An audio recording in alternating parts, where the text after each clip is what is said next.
నమస్కారం D news కి స్వాగతం నేను శ్రీ సౌజన్య ముందుగా హెడ్లైన్స్ టీడీపీ నాయకులు MLA Gadde Rammohan MLC Buddha వెంకన్నపై police స్టేషన్లో ఫిర్యాదు చేసిన వైసీపీ తూర్పు ఇన్ఛార్జ్ దేవినేని అవినాష్ టీడీపీ నేతల మధ్య గొడవ జరిగితే దానిని వైసీపీపై నెట్టడం సిగ్గుమాలిన పని అని ఆగ్రహం 31వ డివిజన్లో పర్యటించిన ఎమ్మెల్యే మల్లాది విష్ణు వైసీపీతోనే సమగ్రాభివృద్ధి సాధ్యమని వెల్లడి ఎంపీ కేశినేని నానిపై మండిపడిన మాజీ వైసీపీ ఫ్లోర్ లీడర్ బండి పుణ్యశీల మంత్రి వెల్లంపల్లిపై ఆరోపణలు చేస్తే సహించేది లేదని హెచ్చరిక టీడీపీలో అంతర్గత విభేదాల వలన ఆ పార్టీ నేతలు గొడవ పడితే దానిని వైసీపీ వారిపై నెట్టడం సిగ్గుమాలిన పని అని వైసీపీ తూర్పు ఇన్ఛార్జ్ దేవినేని అవినాష్ మండిపడ్డారు. ఎమ్మెల్యే గద్దె రామ్మోహన్ ఎమ్మెల్సీ బుద్ధ వెంకన్నకు సొంత పార్టీ నేతలు ఎవరో కూడా తెలియడం లేదని విమర్శించారు.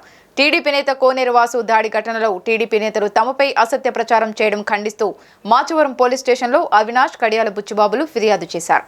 మంగళవారం జరిగిన టీడీపీ కార్పొరేటర్ అభ్యర్థి కొండపనేని వాణిపై దాడిలో వైసీపీ నాయకులున్నారంటూ వచ్చిన ఆరోపణలు తప్పుడు ఆరోపణలంటూ వైసీపీ తూర్పు నియోజకవర్గ ఇన్ఛార్జ్ దేవినేని అవినాష్ మాచవరం పోలీస్ స్టేషన్లో ఫిర్యాదు చేశారు. అనంతరం మాచవరం పోలీస్ స్టేషన్ ఎదుట దేవినేని అవినాష్ విలేకరులతో మాట్లాడారు. ఈ సందర్భంగా ఆయన మాట్లాడుతూ తెలుగుదేశం పార్టీలో క్రియాశీలకంగా ఉండే కోనేరు వాసు టీడీపీ నాయకులు అమెరికా పర్యటనకు వచ్చినప్పుడు అక్కడ ప్రోగ్రాంలను చూసుకునే వ్యక్తి కాదా అని ప్రశ్నించారు. 2019 ఎన్నికల్లో కోనేరు వాసు తెలుగుదేశం పార్టీ గెలుపు కోసం పనిచేయలేదా అని ప్రశ్నించారు. ఎమ్మెల్యే గద్దె రామ్మోహన్ చరిత్ర మర్చిపోతున్నారని 2019 ఎన్నికల్లో తనకు ఫోన్ చేసి గెలుపు కోసం మమ్మల్ని పనిచేయమని అడగలేదా అని ప్రశ్నించారు. టీడీపీ నాయకులు చెప్పే కోనేరు వాసు ఏనాడైనా వైసీపీ జెండా పట్టుకున్నాడా అని ప్రశ్నించారు. లోకేష్ చంద్రబాబు నాయుడు కార్యాలయంలో కూర్చొని తమపై అవాకులు చవాకులు మాట్లాడవద్దని హెచ్చరించారు. నారా లోకేష్ వారి కార్యకర్తలు ఎవరో తెలుసుకోలేని పప్పుగా తయారయ్యారని విమర్శించారు. పంచాయతీ ఆఫీస్ దగ్గర జరిగిన సంఘటన దానికి నిన్న సాయంత్రం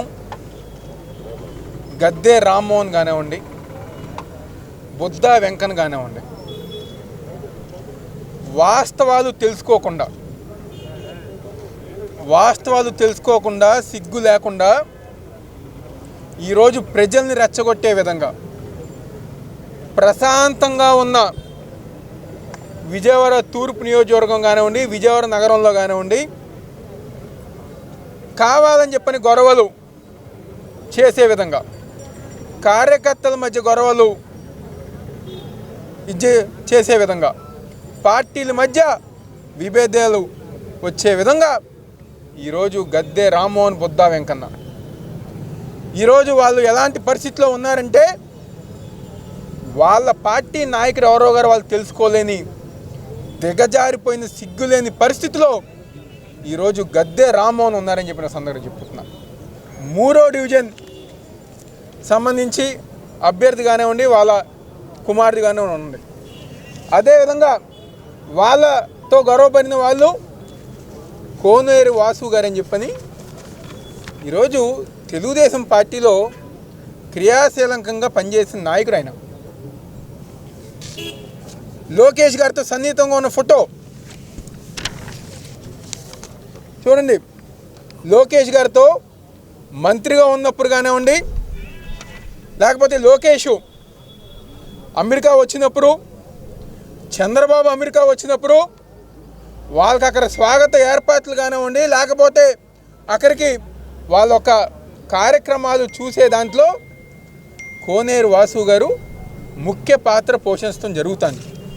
అదేవిధంగా మాజీ సెంట్రల్ కాన్స్టిట్యున్సీ శాసనసభ్యులు బోండా ఉమా గారికి అత్యంత సన్నిహితులుగా ఈరోజు కోనేరు వాసు గారు ఉండటం జరిగింది. మొన్నే బోండా ఉమా గారు పుట్టినరోజు జరిగితే కోనేరు వాసు గారు వెళ్ళి పూల దండ వేసి ఆయనకి శుభాకాంక్షలు తెలియజేయడం జరిగింది. ఇది మొన్నటి ఫోటో. అదేవిధంగా పార్టీ ఆఫీస్లో నూతనంగా నిర్మించబడిన తెలుగుదేశం పార్టీ ఆఫీస్లో వాళ్ళు ఫోటోలు చేసుకోవడం జరిగింది. అదేవిధంగా తెలుగుదేశం పార్టీ ప్రచార కార్యక్రమాల్లో కానివ్వండి, అంతకన్నా మరొక ముఖ్యమైన ఇది ఈరోజు ఏదైతే నిన్న గొడవ జరిగిన సంఘటన ఉందో,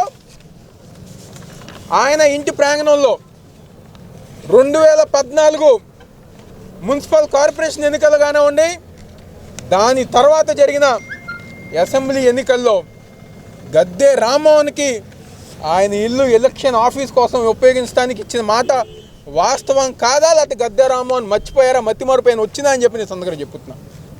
2019 ఎన్నికల్లో గద్దె రామ్మోహన్ కోసం లేకపోతే బోండా ఉమా కోసం, తెలుగుదేశం పార్టీ గెలుపు కోసం కోనేరు వాసు పనిచేయలేదా అని చెప్పని ఈరోజు తెలుగుదేశం పార్టీ నాయకుల్ని నిన్న సోషల్ మీడియాలో పెట్టిన నారా లోకేష్ గారు ఈరోజు మేము ఉన్న వాళ్ళందరం గారు ప్రశ్నిస్తాం జరుగుతుంది. ఈరోజు వాళ్ళ కార్యకర్త ఎవరో, వాళ్ళ నాయకుడు ఎవరో తెలుసుకోలేని దిగజారిపోయిన పరిస్థితిలో ఈరోజు తెలుగుదేశం పార్టీ నాయకులు కార్యకర్తలు ఉన్నారంటే ఇంతకన్నా సిగ్గుచేటి విషయం ఇంకేమైనా ఉందా అని చెప్పి నేను చెప్తున్నా. నిన్నేదో గద్దె రామ్మోహన్ మాట్లాడుతూ చనిపోయిన వ్యక్తి స్వర్గీయ దేవినేని రాజశేఖర్ నెహ్రూ గారు ఈరోజు విజయవాడ నగరం గానే ఉండే కృష్ణా జిల్లాలో ఎంతోమంది పేద ప్రజల్లో, కృష్ణా జిల్లా ప్రజానికంలో ఒక దేవుడిగా కొలిసే దేవినేని రాజశేఖర్ నెహ్రూ గారి గురించి వాళ్ళు మాట్లాడుతూ అదేదో పెచ్చగా మాట్లాడుతున్నారు. ఈరోజు మీరు ఒక్కటి గుర్తుపెట్టుకోవాలి, 2004లో నువ్వు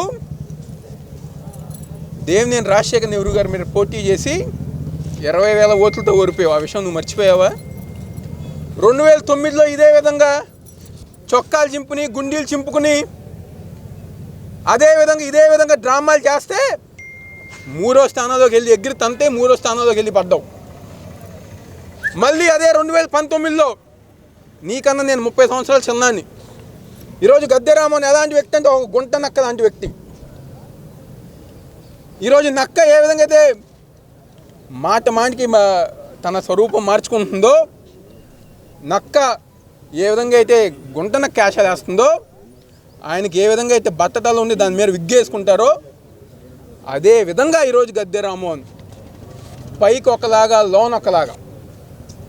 ఈరోజు తెలుగుదేశం పార్టీ వాళ్ళు కొట్టుకుని, తెలుగుదేశం పార్టీ నాయకులు ఈరోజు కొట్టుకుంటే ఎటువంటి సంబంధం లేని వైఎస్ఆర్సీపీ పార్టీ నాయకులు కానివ్వండి, కార్యకర్తలు కానివ్వండి, దాన్ని ఈరోజు మరకని పెట్టి ఎన్నికల్లో లబ్ధి పొందాలని చెప్పని చూస్తాం.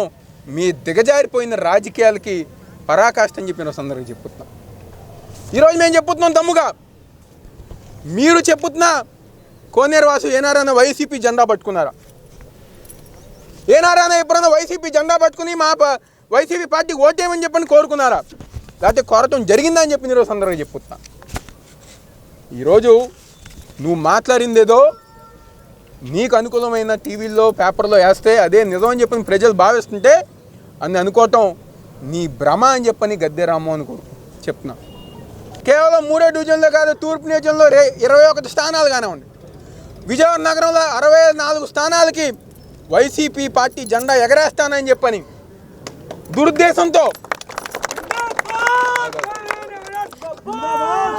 దుర్దేశంతో ఎలాగైనా వైసీపీ పార్టీకి చెడ్డ పేరు తేవాలని చెప్పని సిగ్గుమాలిన రాజకీయానికి తెలుగుదేశం పార్టీ తెర లేపింది. దానికి ముఖ్య కారకుడు ఆ విగ్గు నాయకుడు గుంటనక్క గద్దె రామ్మోహన్ అని చెప్పని ఈరోజు ఒక సందర్భంగా చెప్పుతున్నాం. తప్పకుండా ఈరోజు విజయవాడ ప్రశాంతంగా ఉండాలని చెప్పని కోరుకునే మొట్టమొదటిగా మేము ఉంటాం. ఈరోజు గుంటనక్క తెలుగుదేశం పార్టీ వాళ్ళు మళ్ళీ గొడవలు ఇచ్చేసి లాభం పొందాలని చెప్పి చూస్తాను. కాబట్టి దయచేసి మీరు అందరూ గారా, మా కార్యకర్తలు ఎవరు గారు గొడవలు చేయరు, తెలుగుదేశం పార్టీ వాళ్ళు గారా ఆ విధమైన గొడవలు పాల్పోకుండా మీరుంటే చూసుకోండి, మీ పార్టీలో చూసుకోండి. అంతేకాని మా పార్టీ నాయకులు కానివ్వండి, మా పార్టీ ఇది కనుక జోలికి వస్తే మాత్రం తప్పకుండా యాక్షన్ తీసుకుంటూ ఈరోజు పోలీస్ స్టేషన్లో స్టేషన్ ఆఫీసర్ గారికి రెచ్చగొట్టే విధంగా అబద్ధాలు చెప్పి జనాల్ని రెచ్చగొట్టే విధంగా ఎవరైతే గద్దె రామ్మోహన్ కానివ్వండి, బుద్ధ వెంకన్న చేశారో దానికి ఈరోజు మేము కంప్లైంట్ చేసి వెంటనే యాక్షన్ తీసుకోవాల్సింది. ఈరోజు పోలీస్ కంప్లైంట్ ఇష్టం జరిగింది, స్టేషన్ ఆఫీసర్గా కోరటం జరిగిందని ఈ సందర్భంగా చెప్తూ ఈరోజు ఇలాంటి చీప్ పాలిటిక్స్, చిల్లర పాలిటిక్స్ గద్దె రామ్మోహన్ ఇప్పటికన్నా మానుకోవాలని చెప్పని ఈరోజు 64 ఏళ్ళు ఆయనకి, ఒకసారి ఎంపీ 2 సార్లు ఎమ్మెల్యేలు, 64 ఏళ్ళు వస్తే పెద్దరికం కాదు. వ్యవహార శైలి పెద్దరికం అనేది మనం నడుచుకునే తీరు, చేసే రాజకీయాలు, వ్యవహార శైలి బట్టి పెద్దరికం గౌరవం అనేది ఉంటుందని చెప్పని ఆయనకన్నా 30 సంవత్సరాలు తక్కువ వయసున్న కుర్రాడిగా నేను ఆయనకు ఒక సలహా ఇస్తాను ఈ సందర్భంగా చెప్తూ ఈరోజు ఈ కార్యక్రమంకి వచ్చిన మా వైఎస్ఆర్సీపీ నాయకులకి ఇక్కడ వచ్చే మీడియా సోదరులందరి గారు పేరు పేరున నా ధన్యవాదాలు చెప్తూ సెలవు తీసుకుంటాను. సీఎం జగన్ నగరాభివృద్ధిపై ప్రత్యేక దృష్టి పెట్టారని సెంట్రల్ ఎమ్మెల్యే మల్లాది విష్ణు అన్నారు. నగరంలో ప్రతి డివిజన్పై దృష్టి పెట్టి అభివృద్ధి చేస్తున్న ఘనత వైసీపీ ప్రభుత్వానిదే అని అన్నారు. గత పాలకుల నిర్లక్ష్యం వలన నగరంలో అభివృద్ధి కుంటుపడిందని ఆయన విమర్శించారు. వైఎస్ఆర్సీపీతోనే సమగ్ర అభివృద్ధి సాధ్యమని కార్పొరేషన్ ఎన్నికలలో ప్రతి ఒక్కరూ ఫ్యాన్ గుర్తుకు ఓటు వేసి వైఎస్ఆర్సీపీ అభ్యర్థులను అఖండ మెజార్టీతో గెలిపించాలని ఎమ్మెల్యే మల్లాది విష్ణు కోరారు. స్థానిక 31వ డివిజన్ ముత్యాలంపాడులో బుధవారం కార్పొరేటర్ అభ్యర్థి పెనుమత్స శిరీషతో కలిసి ప్రచారం నిర్వహించారు. ఈ సందర్భంగా ఆయన మాట్లాడుతూ వైఎస్ఆర్సీపీ ప్రభుత్వం అధికారంలోకి వచ్చిన 2 ఏళ్లలోనే సంక్షేమం అభివృద్ధిని 2 కళ్లుగా చేసుకుని అర్హులైన ప్రతి ఒక్కరికి సంక్షేమ ఫలాలు అందజేశామన్నారు. అవినీతికి ట్రేడ్ మార్క్గా టీడీపీ పార్టీ నిలుస్తుందని, టీడీపీ హయాంలో నగరాన్ని టీడీపీ నేతలు అందిన కాడికి దోచుకున్నారన్నారు. ఇళ్ల పేరుతో లక్షలాది రూపాయలను కాజేశారని 6,000 ఇళ్లు నిర్మించి 12,000 మంది వద్ద నుంచి డబ్బులు కట్టించుకున్న ఘనత టీడీపీకే దక్కుతుందన్నారు. తాము అధికారంలోకి వచ్చిన తర్వాత ఎక్కడా ఒక్క రూపాయి కూడా అవినీతి లేకుండా నియోజకవర్గంలో 30,000 మందికి ఇళ్లు పట్టాలు ఇచ్చామన్నారు. 31వ డివిజన్లో ఉదయం నుంచి కూడా ఇంటింటికి వెళ్ళి రేపు రాబోయే మున్సిపల్ ఎన్నికల్లో ఈ ప్రాంతం నుంచి మనందరికీ సుపరిచితురాలు డివిజన్లో అందరికీ పరిచయస్తురాలైనటువంటి శిరీష గారిని గెలిపించాల్సిందిగా ఈ సందర్భంగా నేను మీ ద్వారా ఈ 31వ డివిజన్ ప్రజలందరినీ కూడా కోరుతాను. ఎందుకంటే 14 నుంచి 19 వరకు ఉన్నటువంటి నగరపాలక సంస్థ, తెలుగుదేశం నగరపాలక సంస్థ ఘోరాతి ఘోరంగా విఫలం చెందింది. ఆ సందర్భంలో నగర అభివృద్ధి అనేది ఒక్క అడుగు కూడా ముందుకు పడలేదు. ప్రజలకు ఉన్నటువంటి సమస్యలు పరిష్కారం దిశగా ఎవరు కూడా ఆలోచన చేయలేదు. విజయవాడ నగరాన్ని మహానగరాల జాబితాలో మేము వచ్చిన తర్వాత, వైఎస్ఆర్ కాంగ్రెస్ పార్టీ ప్రభుత్వం వచ్చిన తర్వాత జగన్మోహన్ రెడ్డి గారి నాయకత్వంలో మహానగరాల జాబితాలోకి తీసుకెళ్ళడం జరిగింది. నగరానికి అవసరమైనటువంటి మౌలిక సదుపాయాల విషయంలో అంటే డ్రైన్స్ కానివ్వండి, రోడ్లు కానివ్వండి, వీధి దీపాలు కానివ్వండి, తాగునీరు కానివ్వండి, పారిశుద్ధ్యం కానివ్వండి, దీని మీద ఒక ప్రత్యేకమైనటువంటి శ్రద్ధ పెట్టాము. రాబోయే 3 సంవత్సరాల కాలంలో కూడా ప్రత్యేకమైనటువంటి శ్రద్ధ పెట్టడం జరుగుతుంది అని చెప్పిన సందర్భంగా నేను ఈరోజు 31వ డివిజన్లో ఎమ్మెల్యే గారు పాదయాత్ర చేస్తున్నారు. రేపు 10వ తారీఖున మార్చి 10న జరగబోయేటువంటి కార్పొరేషన్ ఎన్నికల్లో వైఎస్ఆర్ కాంగ్రెస్ పార్టీ తరఫున శ్రీమతి శిరీష్ గారు అభ్యర్థిగా నిలబడ్డారు. 31వ డివిజన్లో ఉన్నటువంటి ప్రజలందరికీ కూడా పేరు పేరున ఈ యొక్క అభ్యర్థిని గెలిపించుకుంటే అభివృద్ధిని గెలిపించినట్టు అని చెప్పి ప్రతి ఒక్కళ్ళు కూడా మరి అది గుర్తుపెట్టుకొని వైఎస్ఆర్ కాంగ్రెస్ పార్టీ గుర్తైనటువంటి ఫ్యాన్ గుర్తు మీద ఓటేసి శ్రీమతి శిరీష్ గారిని అత్యధిక మెజార్టీతో గెలిపించవలసిందిగా కోరుతూ మల్లాది విష్ణు గారు ఈ రోజున ప్రతి ఇంటికి వెళ్ళటం జరిగింది. అపూర్వమైనటువంటి స్వాగతం ఇటు ప్రజల నుంచి లభించింది. ఆయన్ని ఏ ఇంటికి వెళ్ళినా కూడా రండి అని లోపలికి తీసుకెళ్తున్నారు ఎమ్మెల్యే గారిని. ఇటువంటి పరిస్థితుల్లో మరి మన అభివృద్ధి జరగాలంటే ఇటు ఎమ్మెల్యే గారు అటు కార్పొరేటర్ గారు ఇద్దరూ ఉంటే కానీ కృషి చేయడానికి కుదరదు. కాబట్టి తప్పకుండా అందరూ కూడా 10వ తారీఖు జరిగేటువంటి ఎలక్షన్లో ఓట్లలో వేయటానికి పాల్గొని శిరీష్ గారికి అలాగే వైఎస్ఆర్ కాంగ్రెస్ పార్టీ గుర్తైనటువంటి ఫ్యాన్ గుర్తుకి ఓటేసి గెలిపించవలసిందిగా మరీ ప్రార్థన చేస్తూ చేతులు జోడిస్తూ ఈరోజు ఎమ్మెల్యే గారితో పాదయాత్ర జరపడం జరిగింది. దానికి గాను అశేషమైన స్వాగతం లభించింది. మీ అందరికీ కూడా చేతులెత్తి నమస్కరిస్తున్నాను. ఈ 10వ తారీఖున జరిగే ఎన్నికల్లో నాకు ఓట్లు వేసి గెలిపించవలసిందిగా కోరుతున్నానండి. మంత్రి వెల్లంపల్లిపై ఎంపీ కేశినేని నాని విమర్శలు చేస్తే సహించేది లేదని 34 డివిజన్ వైసీపీ అభ్యర్థి బండి పుణ్యశీల అన్నారు. కేశినేని నాని ఇతరుల గురించి మాట్లాడే ముందు సొంత పార్టీలో విభేదాలను సరిచేసుకోవాలని సూచించారు. రాబోయే ఎన్నికల్లో ఓటమి భయంతోనే ఎంపీ నోరు జారుతున్నారని ఆమె మండిపడ్డారు. 34 డివిజన్ వైసీపీ కార్యాలయంలో ఏర్పాటు చేసిన విలేకరుల సమావేశంలో స్థానిక వైసీపీ అభ్యర్థి బండి పుణ్యశీల మాట్లాడారు. ఎంపీ కేశినేని నాని మంత్రి వెల్లంపల్లి శ్రీనివాస్పై చేసిన వ్యాఖ్యలను తీవ్రంగా ఖండించారు. రాబోయే స్థానిక ఎన్నికల్లో వైసీపీ మేయర్ సీటు కైవసం చేసుకోవడం ఖాయమన్నారు. ఎంపీ నాని కళల ప్రపంచంలో నుంచి బయటకు వస్తే టీడీపీకి ఎన్ని సీట్లు వస్తాయో అర్థమవుతుందన్నారు. కేశినేని శ్వేత మేయర్ అభ్యర్థి కాదు అని టీడీపీ నాయకులు చెబుతున్నారని, ఎంపీ నాని మాత్రం దానిని ఒప్పుకోవడం లేదన్నారు. టీడీపీలో అంతర్గత పోరు సరిచేసుకున్న తర్వాత ఇతర పార్టీల గురించి మాట్లాడాలని ఆమె సూచించారు. వైసీపీ సత్తా ఏమిటో టీడీపీ మరోసారి త్వరలోనే రుచి చూడబోతోందని హెచ్చరించారు. ఎంపీ మాట్లాడే ముందు నోరు అదుపులో పెట్టుకోవాలని ఆమె సూచించారు. అందరికీ నమస్కారం. నిన్న గౌరవ ఎంపీ కేశినేని నాని గారు మా గౌరవ మంత్రివర్యులు శ్రీ వెల్లంపల్లి శ్రీనివాసరావు గారి మీద చాలా అవాకులు చవాకులు పేలుతూ విజయవాడ మొత్తం కూడా మేమే కైవసం చేసుకుంటాం, మీకు వ్యాపార లావాదేవీలు వ్యాపార పరంగా ఉండేటటువంటి ధ్యాస తప్ప మీకు ఎక్కడా విజయం సాధించేటటువంటి విషయం మీద మీకైతే ఎటువంటి ఇది లేదు. పర్సనల్గా అలాగే దేవాలయాల మీద జరుగుతున్నటువంటి ఇదిలో ఎక్కడా చిత్తశుద్ధి లేకుండా ప్రవర్తిస్తూ ఉన్నారు అని చెప్పని పాపం వారు చాలా చాలా గొప్పగా మాట్లాడటం జరిగింది కేశినేని నాని గారు. అయితే ముందుగా నేను వారికి ఒక మాట తెలియజేస్తా ఉన్నాను. సార్, గత పంచాయతీ ఎన్నికల్లో 2 విడతల్లో చూసుకుంటే జగన్మోహన్ రెడ్డి గారి ప్రభంజనం ఎలా ఉందో, ఏ విధంగా రిజల్ట్స్ వచ్చాయో ప్రజలందరూ కూడా చూస్తూ ఉన్నారు, వాస్తవాలు గ్రహిస్తూ ఉన్నారు.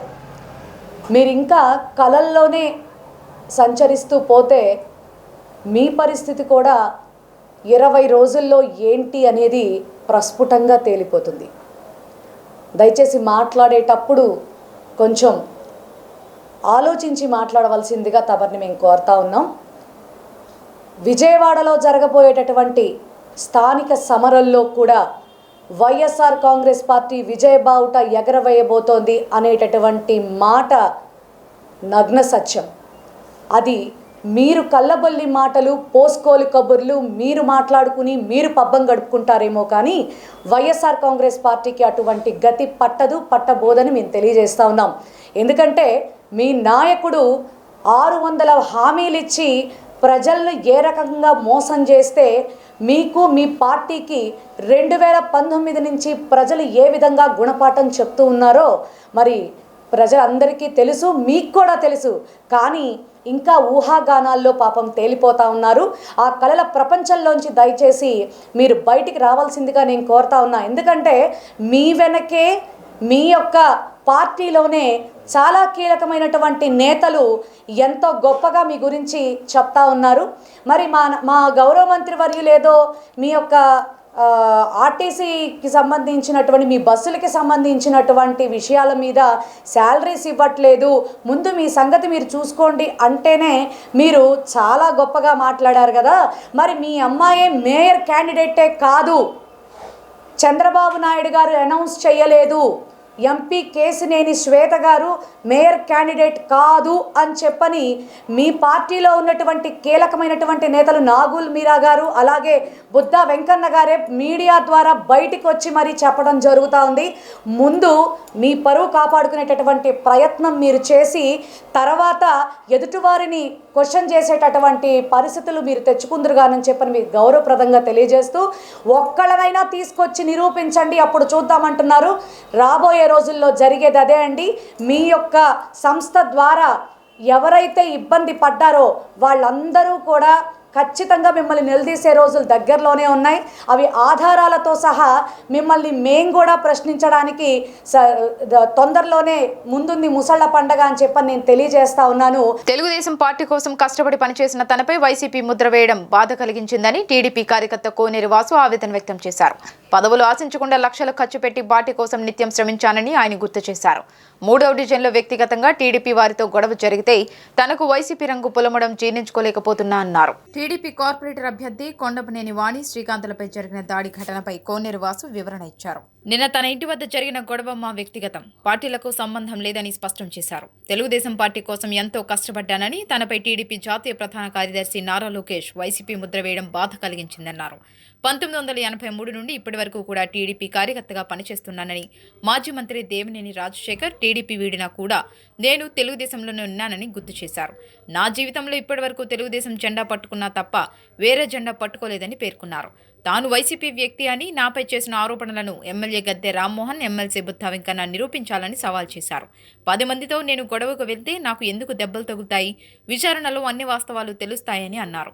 తనకు దేవినేని అవినాష్కు సంబంధాలు లేవు, కనీసం ఒక్క ఫోటో అయినా దిగలేదని దమ్ముంటే నిరూపించాలని సవాల్ చేశారు. కొండపనేని వాణి శ్రీకాంత్ కొట్టిన దెబ్బల కన్నా లోకేష్, చందు, గద్దె, బుద్ధా చేసిన వ్యాఖ్యలే నన్ను బాధించాయని ఆవేదన వ్యక్తం చేశారు. 1983, 85, 89, 94, 99 ప్రతి ఎలక్షన్లో నా పరిధిలో ఒక కార్యకర్తగానే ఒక ప్రచారంలో మైక్ మాట్లాడిన కాడి నుంచి, ఓట్లు వేయమని జనాలను అడిగిన కాడి నుంచి ఇలా తిరిగిన వాళ్ళని. నేను 2001లో నా జీవనోపాధి నిమిత్తం నేను ఈ దేశాన్ని వదిలి విదేశాలకి వెళ్ళాను. వెళ్ళినా కానీ ఎలక్షన్లో ఒక్క 2004, 2009 తప్పితే తెలుగుదేశం పార్టీ పుట్టిన కాడి నుంచి ప్రతి ఎలక్షన్లో నేను ఇక్కడ పార్టిసిపేట్ చేశాను. అట్లాగే నేను మొదటి నుంచి నందమూరి రామారావు అభిమానిగానే ఉన్నాను. ఈరోజు మీడియాలో చూస్తే ఇది నా 17 ఏళ్ల వయసులో, ఆ రోజుల్లో ఇప్పుడులాగా సెల్ ఫోన్లు ఏమీ లేవు. నేను అంతకుమించి చిన్న ఫోటోలు చూపించలేను. కావాలంటే మనం లైబ్రరీకి వెళ్ళి చూస్తే 83లో మా ఇంటికి ఎన్టీ రామారావు గారు వచ్చారా లేదా అనేది ఆ నిజాలన్నీ వస్తాయి. మీరు చూస్తే ఎక్కడైనా సరే నా జీవితం మొత్తం నేను తెలుగుదేశం పార్టీ కార్యకలాపాల్లోనే పాల్గొన్నాను. నేను ఆ రోజున ఈ గుణదల ప్రాంతానికి దేవినేని నెహ్రూ గారు తెలుగుదేశానికి రథసారథిగా మాకు నాయకుడిగా వ్యవహరించారు. ఆయన 1999లో కాంగ్రెస్ పార్టీలో ఆ రోజున్న పరిస్థితులు కూడా మేము కార్యకర్తలుగా మాకు తెలుసు ఏం చేశారో. ఆ రోజు డిటి నాయక్ కమిషనర్గా ఉండి దేవినేని నెహ్రూ అనే ఆయన చంద్రబాబుని సపోర్ట్ చేయకుండా ఎన్టీ రామారావుతోనే కడవరకు ఆయన ప్రాణం పోయే వరకు ఆయన పదవిని కూడా, ఆ రోజు మినిస్టర్గా ఉన్న పదవిని కూడా ఆయన త్యజించి నాకు రాజకీయ భిక్ష పెట్టిన అన్న ఎన్టీ రామారావుతోనే నా జీవితం అని చెప్పి తిరిగాడు. ఆయన తిరిగినందుకు అనేక బాధలు పెట్టింది నేను పార్టీ పరంగా విమర్శించట్లా. యాజ్ ఏ కార్యకర్తగా ఆ రోజున తెలుగుదేశం కార్యకర్తనే, నేను ఈరోజు తెలుగుదేశమే. ఆ బాధలు పడిన వాళ్ళల్లో నేను కూడా ఉన్నాను. ఆ కారణంగా మమ్మల్ని స్టేషన్లకు తీసుకెళ్ళి కొట్టి ఇన్ని చేసిన మేమేమి నెహ్రూ గారితో కలిసి మేమే రోజు పార్టీ మారలేదు. ఆయన 1999లో కాంగ్రెస్ పార్టీలోకి మారి 2015లో మళ్ళీ తెలుగుదేశంలోకి వచ్చే వరకు ఏ రోజు నేను ఆయన తరఫున కాంగ్రెస్ జెండా పట్టుకుంటాం కానీ, లేదా నా జీవితంలో ఇప్పటి వరకు ఏ రోజు తెలుగుదేశం జెండా, తెలుగుదేశం కార్యకలాపాల్లో పాల్గొనటమే తప్పితే నేను ఏ రోజు అది కాంగ్రెసా, వైసీపీనా, కమ్యూనిస్టా, బీజేపీనా, ఏదైనా సరే, ఎక్కడైనా సరే, ఎవరైనా సరే నా జీవితం మొత్తం మీద వేరే ఒక తెలుగుదేశం జెండా కాకుండా వేరే ఒక జెండా పట్టుకున్న సందర్భము కానీ, ఒక ఫోటో కానీ, ఒక సాక్షి కానీ ఉంటే నేను లోకేష్ గారు లేకపోతే గద్దె రామ్మోహన్ గారు చేసిన అన్ని ఆరోపణలే నేను అంగీకరిస్తా.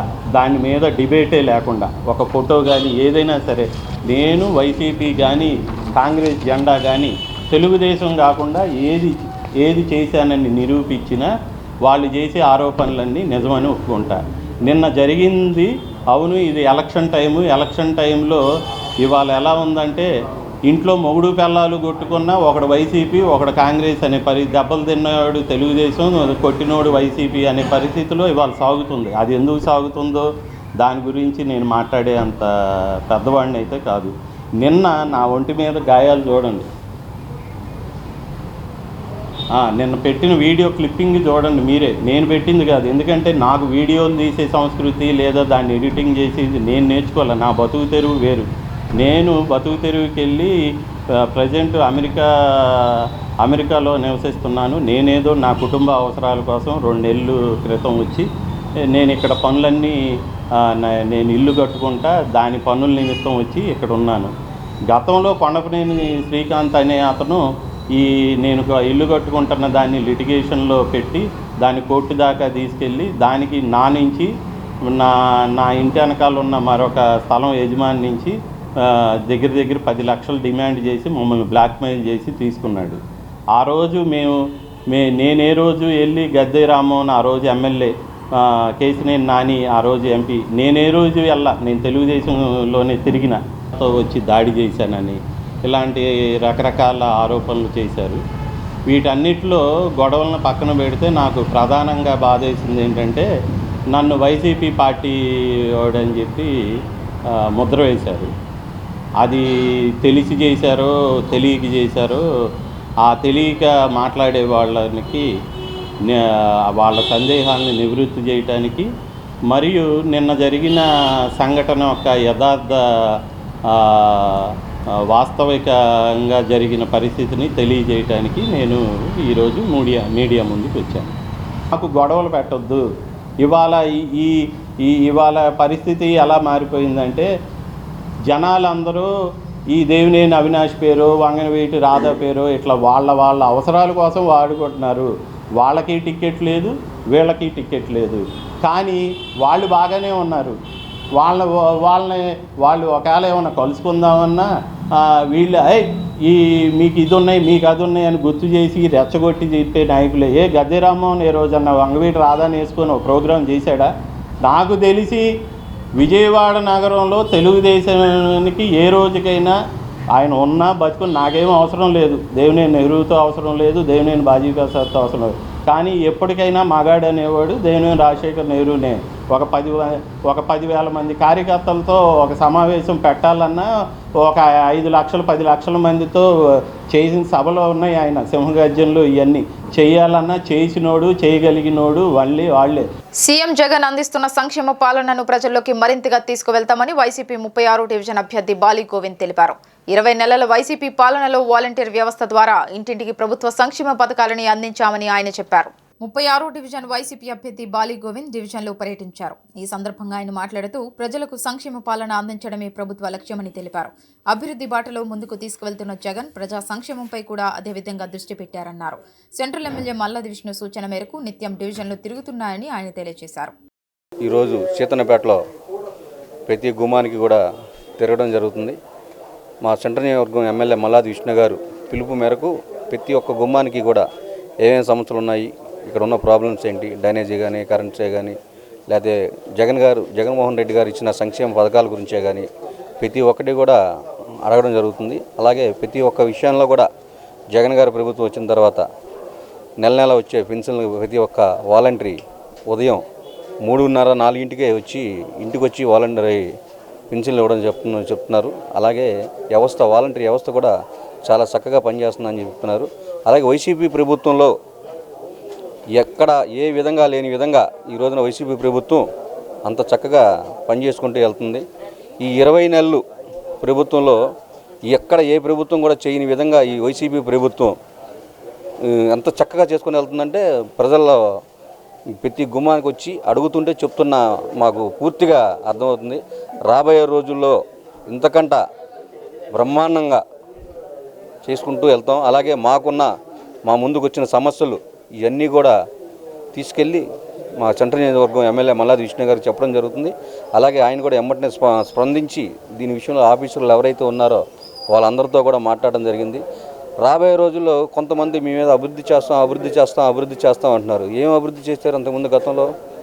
అంతకుముందు దాదాపుగా ఎన్ని పార్టీలు వచ్చినాయి, ఎంత అభివృద్ధి చేశారో కూడా ప్రతి ఒక్క డివిజన్లో అందరికీ తెలుసు. రాబోయే రోజుల్లో మేము ప్రతి క్లియర్గా చెప్తున్నాం, రాబోయే రోజుల్లో వైసీపీ చేసిన అభివృద్ధి ఏ పార్టీ కూడా చేయదు. క్యాటరర్స్ రంగాన్ని ఒక ఇండస్ట్రీగా గుర్తించాలని రాష్ట్ర ప్రభుత్వాన్ని caterers association federation of Andhra Pradesh నాయకులు కోరారు. ఆంధ్రప్రదేశ్ రాష్ట్రంలో క్యాటరర్స్ ఆఫ్ అసోసియేషన్ ఫెడరేషన్ బలోపేతం చేయడమే లక్ష్యంగా 13 జిల్లాల్లో సమావేశాలు ఏర్పాటు చేస్తున్నామని అసోసియేషన్ అధ్యక్షులు వరదరాజులు తెలిపారు. క్యాటరింగ్ రంగాన్ని ఒక ఇండస్ట్రీ గుర్తించాలని caterers association federation of Andhra Pradesh ఆధ్వర్యంలో ఫిలిం ఛాంబర్ హాల్లో caterers association federation of Krishna జిల్లా సమావేశాన్ని బుధవారం నిర్వహించారు. ఈ సమావేశంలో ప్రదేశ్ క్యాటరర్స్ రాష్ట్ర కమిటీ నాయకులు పాల్గొని కృష్ణా జిల్లా క్యాటరర్స్ నూతన కమిటీని ఏర్పాటు చేశారు. ఈ సందర్భంగా నిర్వహించిన మీడియా సమావేశంలో అసోసియేషన్ అధ్యక్షులు వి వరదరాజులు మాట్లాడుతూ ఆంధ్రప్రదేశ్ రాష్ట్రంలో క్యాటరర్స్ ఆఫ్ అసోసియేషన్ ఫెడరేషన్ బలోపేతం చేయడమే లక్ష్యంగా 13 జిల్లాల్లో సమావేశాలు ఏర్పాటు చేస్తున్నామన్నారు. క్యాటరర్స్ రంగంలో అనేక మంది ఉపాధి పొందుతున్నారని తెలిపారు. క్యాటరర్స్ రంగాన్ని ఒక ఇండస్ట్రీగా గుర్తించాలని ఆయన కోరారు. ఏప్రిల్ 4వ తేదీన విజయవాడలో ఏపీ కన్వెన్షన్ నిర్వహించడం జరుగుతుందని తెలిపారు. ఈ సమావేశంలో క్యాటరింగ్ రంగంలోని సోదరులంతా పాల్గొని సభను విజయవంతం చేయాలని పిలుపునిచ్చారు. తమ అసోసియేషన్ బలోపేతంతో పాటు క్యాటరర్స్ సమస్యల పరిష్కారానికి అసోసియేషన్ కృషి చేస్తుందని తెలిపారు. ఈ సమావేశంలో caterers association federation of Andhra Pradesh general secretary administration Vijay Kaulwar, treasurer Ramesh Babu, పలువురు అసోసియేషన్ ప్రతినిధులు పాల్గొన్నారు. Caterers association federation of Andhra Pradesh ప్రారంభించి 3.5 సంవత్సరాలు అయింది. ఇలా మనం కిందటి సంవత్సరం ఈ సంస్థని రిజిస్టర్ చేయడం జరిగింది. ఈ సంస్థ ద్వారా ఆంధ్రప్రదేశ్లో ఉన్నటువంటి 13 జిల్లాల్లో ఉన్నటువంటి క్యాటరింగ్ సోదరులందరినీ కూడా ఒక తాటి మీద తీసుకొచ్చి మరి అసోసియేషన్ని బలోపేతం చేసే భాగంలో మరి అనంతపూర్ నుంచి శ్రీకాకుళం, విజయనగరం టోటల్ అన్ని జిల్లాల్లో కూడా మీటింగులు పెడుతూ ఈ రోజున కృష్ణా జిల్లాలో కృష్ణా జిల్లా క్యాటరర్స్ అసోసియేషన్ కమిటీని, వ్యవస్థాపక కమిటీని నిర్ణయించడం జరిగింది. మరి ఈ అసోసియేషన్ తరఫున 13 జిల్లాల క్యాటరింగ్ సోదరులతో రేపు ఏప్రిల్ 4వ తేదీన విజయవాడలో ఒక కన్వెన్షన్ నిర్వహించబోతున్నాం. మరి ఎంతోమందికి ఉపాధి కల్పిస్తున్న ఈ రంగంలో కొన్ని వివాహాలు జరిగేటువంటి టైంలో సీజన్లో, పెళ్ళిళ్ళ సీజన్లో లక్షల మందికి ఉపాధి కల్పిస్తున్నాం. కానీ ఈ యొక్క క్యాటరింగ్ రంగానికి పరిశ్రమ ఇండస్ట్రీ గుర్తింపు లేదు. ఈ సంస్థని ప్రభుత్వం ద్వారా ముందుకు తీసుకెళ్ళడానికి గుర్తింపు తీసుకొచ్చి మా దగ్గర పనిచేస్తున్నటువంటి సోదరులందరికీ కూడా మరి వర్కర్స్ అందరికీ కూడా గవర్నమెంట్ నుంచి లబ్ధి పొందేలాగా చేయడం కోసం కూడా మేము ప్రయత్నం చేస్తున్నాం. ఆంధ్రప్రదేశ్ రాష్ట్రంలో దళితుల అభ్యున్నతికి సీఎం జగన్ ఎంతో కృషి చేస్తున్నారని వైసీపీ దళిత నాయకులు హర్షం వ్యక్తం చేశారు.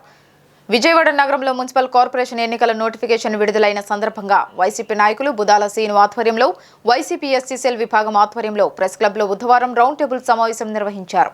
ఈ సమావేశానికి ముఖ్య అతిథిగా వైసీపీ నగర అధ్యక్షులు బొప్పన భావకుమార్ పాల్గొని ప్రసంగించారు. ఈ సందర్భంగా ఆయన మాట్లాడుతూ స్థానిక ఎన్నికల నేపథ్యంలో ఎస్సీ సెల్ విభాగం ఇటువంటి సమావేశం నిర్వహించడం అభినందనీయమన్నారు. ఎస్సీ సెల్ విభాగం పార్టీకి వెన్నెముక లాంటిదని, స్థానిక ఎన్నికల్లో పార్టీ విజయానికి దళిత నాయకులంతా కృషి చేయాలని ఆయన పిలుపునిచ్చారు. అనంతరం వైసీపీ ఎస్సీ నాయకులు కాలే పుల్లారావు మాట్లాడుతూ జగన్ ప్రభుత్వంలో దళితులను సొంత కుటుంబ సభ్యులుగా చూసుకుంటున్నారని, దళితులకు ఎంతో మేలు జరుగుతుందని పేర్కొన్నారు. దళితులంతా సంఘటితంగా ప్రజల ప్రభుత్వానికి మద్దతు తెలపాలని ఆయన విజ్ఞప్తి చేశారు. స్థానిక కార్పొరేషన్ ఎన్నికల్లో దళితులంతా వైసీపీకి మద్దతు పలికి పార్టీకి ఘన విజయం చేకూర్చాలని దళిత నాయకులు పిలుపునిచ్చారు. ఈ సమావేశంలో ఎస్సీ నాయకులు మేతర సురేష్, మదిర ప్రభాకర్, 3 నియోజకవర్గాలకు సంబంధించిన దళిత నాయకులంతా పాల్గొన్నారు. ఎలక్షన్ల సమరం బిగినైన సందర్భంగా ఎస్సీ సెల్ విభాగం ఈ కార్యక్రమం పెట్టడం చాలా ఆనందాన్ని ఇచ్చింది. ఎందుకంటే ఏ కార్యక్రమం అనేది ఎక్కడోసారి బిగిన్ అవ్వాలి. ప్రతి వాళ్ళు డోర్ టు డోర్ తిరగటమే కాకుండా సంఘాలుగా రకరకాలుగా అందరినీ పోగు చేసి ఒకసారి కూర్చోబెట్టి ముందు నాయకులందరినీ పనిలోకి వెళ్ళండి అని చెప్పే విభాగం కింద దీన్ని తీసుకున్నందుకు బోదాల సీను గారికి, అట్లాగే మా కాలే పుల్లారావుకి, మా ప్రభాకరు, వీళ్ళందరూ నాయకత్వం. ఇప్పుడు నాకేదైనా టౌన్లో ఏదైనా మీటింగ్ జరిగింది, వీళ్ళ ముగ్గురికే ఫోన్ చేస్తాను. అందరికీ చేయలేం కదా ప్రతిదానికి. అట్లాగే వాళ్ళే పూనుకొని ఈ విషయాన్ని ముందుకు తీసుకొచ్చి ఇలా ఒక మీటింగ్ పెట్టడం అనేది మాత్రం చాలా ఆనందం. మా వైఎస్ఆర్ కాంగ్రెస్ పార్టీ విజయవాడ తరఫున నేను వాళ్ళందరికీ అభినందనలు తెలియజేస్తూ, ఇక్కడికి వచ్చిన ప్రతి నాయకులు కులమతాలకు అతీతంగా ప్రతి ఒక్కళ్ళు మన పార్టీ అభ్యర్థులు 64 మంది గెలిచే విధంగా మనం ముందుకు నడిపితే దాని గొప్పతనం వేరుగా ఉంటుంది. ఏది ఉన్నా కానీ మనం కూడా రేపటి నుంచి డివిజన్కి ఎస్సీసీల విభాగం తరఫున ఒకళ్ళనో ఇద్దరినో అందుబాటును బట్టి ఇంట్రెస్ట్గా వచ్చి మీకు రిపోర్ట్ చేయడమా నాకు రిపోర్ట్ చేయడమా ఈ డివిజన్లో ఇట్లా ఉందని ఆ బాధ్యత కూడా బోధాల్సింది కాళేపుల్లారారిని ప్రభాకరారిని తీసుకొని ప్రతి విషయంలోనూ డివిజన్కి ఒకళ్ళన్నా ఇద్దరినన్నా వేసి రిపోర్టు ఏ రోజు గారు ఈ డివిజన్ బాగాలేదండి ఈ డివిజన్ అట్లా కూడా నాకు సహాయం చేయమని వీళ్ళందరినీ కోరుకుంటూ ఈరోజు ఎన్నికల సమరం మొదలైన వేళ మొట్టమొదటి నుంచి కూడా పార్టీ ఆవిర్భావం నుంచి కూడా పట్టుకొమ్మలాగా వెన్నెముకలాగా ఉన్న జాతి ఏదైనా ఉందంటే అది దళిత జాతి, ఎస్సీ కులం. అటువంటి తరుణంలో ఈ రాష్ట్రంలో ఇవాళ నేను మన పార్టీ అధ్యక్షులు పెనలూరు ఇన్ఛార్జిగా అబ్జర్వర్గా ఉన్నారు, నేను పెండ అబ్జర్వర్గా ఉన్నాను. మేము 13 జిల్లాలు తిరిగాం. ఎక్కడ చూసినా సరే దళిత సోదరులంటే వైఎస్ఆర్ కాంగ్రెస్ పార్టీ జగన్మోహన్ రెడ్డి గారి కుటుంబం అని చెప్పని ఒక పేరు పడిపోయింది. ఈనాడు రాష్ట్రంలో ఎక్కడ చూసినా సరే ఎస్సీ, ఎస్టీ, బీసీ మైనార్టీలకి ఈ రాష్ట్ర ప్రజలకు మేలు చేసిన పార్టీ ఏదైనా ఉందంటే అది వైఎస్ఆర్ పార్టీ జగన్మోహన్ రెడ్డి గారి నాయకత్వంలో. గతంలో చిన్న తుఫాను వచ్చిందంటే రాజకీయ పార్టీలు, ప్రజా సంఘాలు జోలు పట్టుకొని అయ్యా ప్రాంతం అంతా కొట్టుకుపోయింది, నష్టపోయింది, ఆహారం లేక అల్లాడిపోతున్నారు అని చెప్పి ఒకటి వచ్చేది. కానీ 6 నెలలు లాక్డౌన్లో పని లేకుండా ప్రతి కుటుంబం ఇంట్లో ఉన్నా సరే జగన్మోహన్ రెడ్డి గారి పెద్ద మనసుతో నేనున్నాను, ఏ ప్రజా సంఘం కానీ ఏ రాజకీయ పార్టీ కానీ జోలు పట్టి అడుకోవడానికి వీల్లేదని చెప్పని ఇవాళ ఏ కుటుంబం కూడా ఒక రోజు పస్తున్నారని చెప్పి దాఖలాలు కనపడలేదు. అటువంటి ప్రభుత్వం, ప్రజల ప్రభుత్వం, ప్రజల చేత ఎన్నుకోబడ్డ ప్రభుత్వం, ప్రజల అభిమానం తీసుకున్న ప్రభుత్వం జగన్మోహన్ రెడ్డి గారి ప్రభుత్వం. అటువంటి ప్రభుత్వానికి మనమంతా మద్దతు ఇవ్వాలి. ముఖ్యంగా విజయవాడ కార్పొరేషన్ ఎన్నికల్లో 3 ఉన్నారు. పశ్చిమ నియోజకవర్గంలో మంత్రి వెల్లంపల్లి శ్రీనివాసరావు గారు ఉన్నారు. నిరంతరము ప్రజలతో మమేకమై ముఖ్యంగా ఎస్సీలకు ఏ సమస్య వచ్చినా సరే ఆయన ముందుండి నడిపిస్తున్నారు. ఆయనకి ధన్యవాదాలు. కార్పొరేషన్ ఎన్నికల్లో 64 సీట్లు కూడా వైఎస్ఆర్సీపీ గెలుస్తుందని నమ్మకంతో ఉన్నాం. అందరూ కూడా సమిష్టిగా ఇంతమంది నాయకులు వచ్చారు కాబట్టి ప్రతి డివిజన్లో ఉన్న లోటుపాట్లు తెలుసుకొని ఆ లోటుపాట్లు సవరించి మనం ముందుకు పోవాలనేది మన ఉద్దేశం. అన్ని గెలిపించుకోవాలి. తర్వాత ఇటీవల జలీల్ ఖాన్ గారు ప్రెస్లో మాట్లాడుతూ జలీల్ ఖాన్ అనే ఆయన మంత్రి గారైన వెల్లంపల్లి శ్రీనివాస్ గారిని 4 కోస్తానని మాట్లాడాడు. 2 సార్లు ఎమ్మెల్యే అయిన ఆయనకి బుద్ధి లేని మాటలు ప్రెస్లో మాట్లాడుతాం. ఎంతవరకు సభ తెలియదు, ఖండిస్తున్నాను తీవ్రంగా. భవిష్యత్తులో ఇలాంటి ఎదవ మాటలు మాట్లాడకుండా రాజకీయ మాటలు నేర్చుకో. నువ్వెవరో, నువ్వేంటో, నీ బ్రతికేంటో మాకు అందరికీ తెలుసు. మేము 40-50 ఏళ్ళుగా ఈ రాజకీయ రంగంలో అందరూ గమనిస్తూనే ఉన్నాం. వెల్లంపల్లి శ్రీనివాస్ గారు ఇచ్చే ఆదరణ నన్ను ఈ పనికి లాక్కొచ్చింది. మళ్ళీ నువ్వు వెళ్ళి వైఎస్ఆర్ పార్టీలో చేరిన ఆత్మ ఘోషించింది. అందుకనే నేను రాజకీయాలు మానేశాను, కానీ ఇంక వేరే పార్టీకి వెళ్ళలేదు. నేను ఎక్కడ ఏ జెండా పట్టుకోలేదు. కాంగ్రెస్ తర్వాత కోనేరు రాజేంద్ర ప్రసాద్ గారి నాయకత్వంలో నేను వైసీపీలోనే ఉన్నాను. ఇప్పటికీ వైసీపీలో ఉన్నాను. కాకపోతే అనారోగ్య కారణంగా ఒక 5 సంవత్సరాలు దూరంగా ఉన్నాను. నాయకులందరూ కలుస్తూనే ఉన్నారు. నేను వైఎస్ఆర్సీపీకి సపోర్ట్ చేస్తూనే ఉన్నాను. ఇప్పుడు కూడా ఎంత బాగోపోయినా సరే ఈ విజయానికి నా శాశ్వతలో కృషి చేస్తాను. అందరూ కూడా నాకు తెలిసిన తమ్ముళ్ళు, అన్నలే, వాళ్ళందరూ కూడా సమన్వయంగా పనిచేసుకుంటూ పోతారని ఆశిస్తూ సెలవు తీసుకున్నాను. నమస్తే. నగరంలోని అద్దెదారులందరికీ పక్కా ఇళ్లను నగరంలోనే ఇవ్వాలని, గత ప్రభుత్వంలో నిర్మించబడి ఖాళీగా ఉన్న వేలాది గృహాలను లబ్ధిదారులకు ఇవ్వాలని 36 డివిజన్ సిపిఐ అభ్యర్థి నక్క వీరభద్రరావు అన్నారు. నగరంలో నివసించే ప్రజలకు వేరే ఊళ్లలో స్థలాలు ఇస్తే ఇబ్బందులు పడతారన్నారు.